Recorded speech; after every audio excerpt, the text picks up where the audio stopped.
풍족한 자원의 천국이자 이민자의 나라 호주. 워홀러가 몇 천은 뚝딱 버는 나라 호주. 한때 중국에 먹힐 뻔했다? 외딴 대륙. 호주가 시사하는 바는?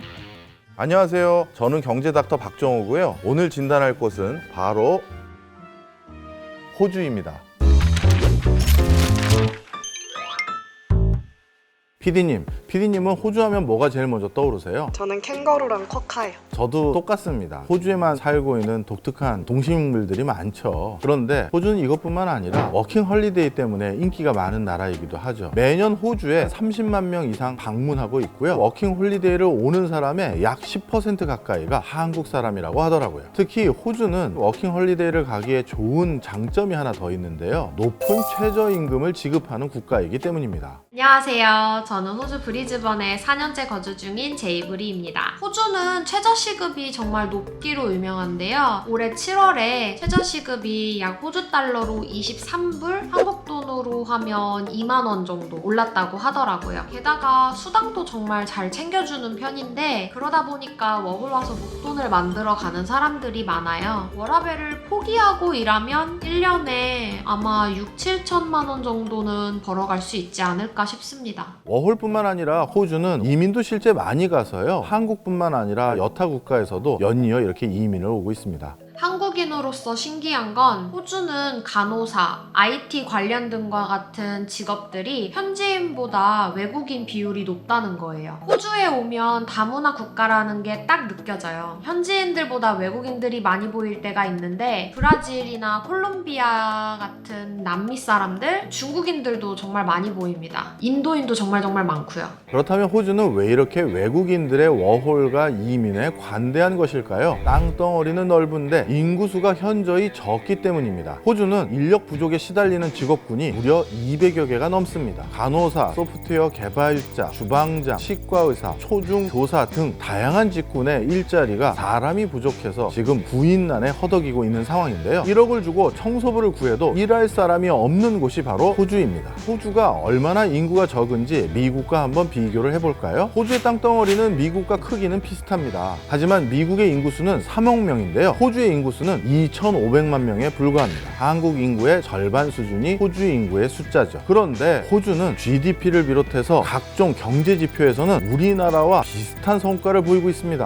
호주가 잘 나갈 수 있었던 가장 큰 이유는 금융산업도 있고 관광산업도 있지만 자원이 풍부한 국가이기 때문입니다. 전 세계 제조업 강국들이 가지고 있지 못하는 어마어마한 광물 자원들을 보유하고 있다 보니까 제조업 강국들은 모두 호주와 친하게 지내려고 노력을 합니다. 그 중에 대표적인 국가가 바로 어딜까요? 바로 중국입니다. 전 세계에서 공산품을 가장 많이 생산하는 국가 1위에 해당되는 국가가 바로 중국인데요. 그런데 이런 물건을 생산하려면 많은 자원들이 필요합니다. 바로 이런 많은 자원들을 제때 수급받고 저렴하게 수급할 수 있는 경제적 동반자가 될 수 있는 나라가 바로 호주였던 것입니다. 그래서 중국은 호주와 경제적 동지관계를 유지하기 위해서 가장 오랫동안 공을 들여왔고요. 그 과정에서 중국과 호주는 한동안은 밀월 관계에 놓여져 있다라고 불리울 정도로 상당히 돈독한 관계를 유지하고 있었습니다. 실제 그러한 성과는 호주의 수출입 규모에서도 쉽게 확인할 수가 있습니다. 호주가 수출을 가장 많이 하는 국가 1위는 중국이고요. 가장 많이 수입해오는 국가 1위도 역시 중국입니다. 호주가 필요한 것은 중국도 마찬가지입니다. 산업의 쌀이라고 불리우는 철광석. 이 철광석이 없이는 진짜 산업 전반이 가동이 중단된다고 할 수 있는데요. 이 철광석을 중국이 가장 많이 수입해오는 주력 국가 바로 호주입니다. 이처럼 호주는 중국에 수출을 해서 돈을 벌고요. 중국도 호주에 값싸고 질 좋은 다양한 광물 자원을 수입해서 그걸 바탕으로 다양한 물건을 만들어서 경제적 이득을 거뒀던 국가입니다. 하지만 이 두 나라는 절친이 될 수는 없을 것 같습니다. 사실 전 세계에서 중국 돈이 안 흘러가는 곳은 없긴 하죠. 호주에도 중국 자본이 많이 흘러가긴 했는데요. 그 중에 하나가 바로 부동산입니다. 중국의 해외 부동산 투자가 본격화된 것은 2010년대가 들어서 본격화됐습니다. 중국 내부에서 많은 외화를 보유하게 됐고요. 그 과정에서 이 보유한 외화를 바탕으로 해외 부동산 투자를 적극적으로 시도했던 흐름들이 생겼습니다. 중국 정부 역시도 해외 부동산 취득에 대해서 정책적으로 좀 더 허들을 완화해주기도 했었죠. 중국의 부호들이라든가 나름의 재산가들이 해외에 많은 재산을 취득하게 됐는데요. 그러다 보니까 중국 자본들이 호주 주요 지역에 여기저기 부동산을 취득하기 시작했고요. 실제 중국인들이 1년 동안 호주 부동산을 사는데 쓰는 돈이 약 12조 원에 육박했던 적도 있습니다. 호주의 부동산 거품이 중국 자본의 유입이라는 이유도 있었던 거죠. 이런 상황 속에서 뭐가 시작됐나요? 바로 미중 무역 갈등입니다. 호주는 외교적으로 안보적으로 미국과 가까운 상황입니다. 하지만 경제적으로는 자꾸 중국에 쏠려갈 수밖에 없는 상황에 놓여졌죠. 그러다 보니까 미국 눈치를 보게 되기도 하고 중국 눈치를 보게 되기도 하다 보니 결국 호주와 중국 간의 밀월 관계는 오래 갈 수 없는 지경에 놓이게 됩니다. 사실 호주와 중국의 갈등은 미국과 중국의 갈등의 대리전이라고 할 수도 있습니다. 그렇다면 미국은 왜 중국을 압박하기 위해서 호주를 선택했을까요? 중국이 그동안 호주에서 많은 자원을 조달했던 가장 큰 이유는 호주에서 그 자원을 조달받는 것이 가장 저렴했기 때문입니다. 철광석 같은 경우 호주에서 들여오는 것이 아니라 브라질에서 들여올 경우에는요, 물류 비용이 무려 2배 이상 더 소요되게 됩니다. 따라서 중국 제품의 가격 경쟁력을 유지하기 위해서도 반드시 중국은 호주에서 많은 자원들을 들여오는 것이 무엇보다 전략적으로 중요했는데요. 그러다 보니 중국이 호주에서 자원을 원활하게 들여오지 못하도록 차단만 한다면 중국 경제가 더더욱 뼈아플 수밖에 없는 상황에 놓이겠죠.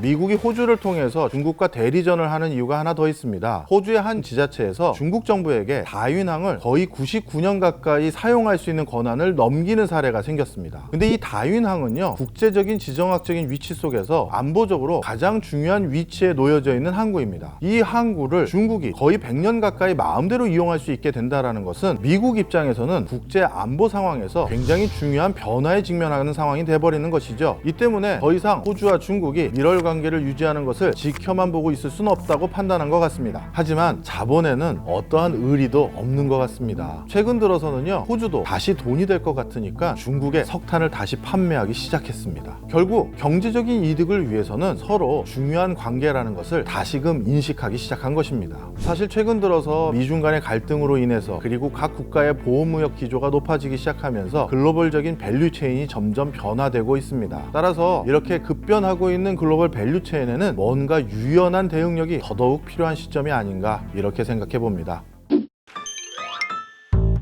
사실 우리나라 입장에서도 호주는 정말 중요한 국가입니다. 외교 통상직으로 근무하고 있는 공무원들 중에서 가장 능력 있는 사람들이 발령받는 한 5-6개 국가가 있습니다. 많은 분들이 이 5-6개 국가 중에서 미국, 중국, 일본 이런 국가들은 쉽게 떠오르십니다. 그런데 나머지 2개 국가가 어디냐라고 여쭤보면 쉽게 답을 못 하시는 분들이 많더라고요. 하나가 사우디아라비아고요. 또 하나가 호주입니다. 전부 우리나라에 하나도 없는 자원을 공급해주는 국가입니다. 그래서 우리나라에서 가장 역량 있는 관료들을 가장 먼저 파견하는 1순위 국가 중에 하나가 바로 호주인 것이죠. 그만큼 호주는 우리나라에게 주요 광물 자원을 공급해주는 주요 교역국에 해당되고요. 우리뿐만 아니라 지금 중국과의 교역을 어떠한 기조 속에서 가져가야 되는지 고민하는 나라가 정말 많을 텐데요. 호주의 사례가 중요한 시사점이 되지 않을까 생각합니다. 오늘 진단은 여기까지입니다. 여러분은 어떠셨나요?